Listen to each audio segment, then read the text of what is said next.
Hello aspirants, কেমন আছো তোমরা সবাই? দেখো, প্রফিট অ্যান্ড লস কিন্তু সব পরীক্ষার জন্য খুবই গুরুত্বপূর্ণ একটি চ্যাপ্টার, সেটা আবার রাজ্যেরই বা হোক বা কেন্দ্রীয় পরীক্ষা হোক।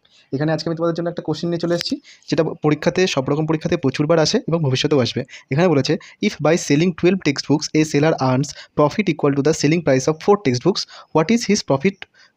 আচ্ছা, আমরা এখানে একটা সূত্র মনে রাখতে হবে, প্রফিট সমান কী হয়? Selling price minus cost price. আচ্ছা, তাহলে আমরা এখানে লিখে দিতে পারি, এখানে কী বলেছে? এখানে সে আর্ন করে 4টে সেলিং প্রাইসের প্রফিট, অর্থাৎ 4টে সেলিং প্রাইসের প্রফিট লাভ করার জন্য তাকে কী করতে হয়?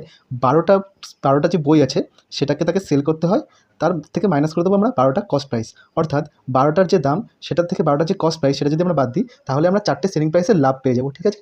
আচ্ছা, এবার যদি এটা আমরা সলভ করে নিই তাহলে আমরা কী পেয়ে যাবো? 12 cost price is equals to 8 selling price. তাহলে কস্ট প্রাইস আর সেলিং প্রাইসের রেশিও কত হয়ে যাবে? 8:12। তাহলে কত প্রফিট হয়েছে? 8 থেকে 12, অর্থাৎ 4 প্রফিট হয়েছে। কতর মধ্যে? না, 8-এর মধ্যে। কত পার্সেন্ট? ইন্টু 100। তাহলে এটা আমরা সলভ করলে কত পেয়ে যাবো? 50%।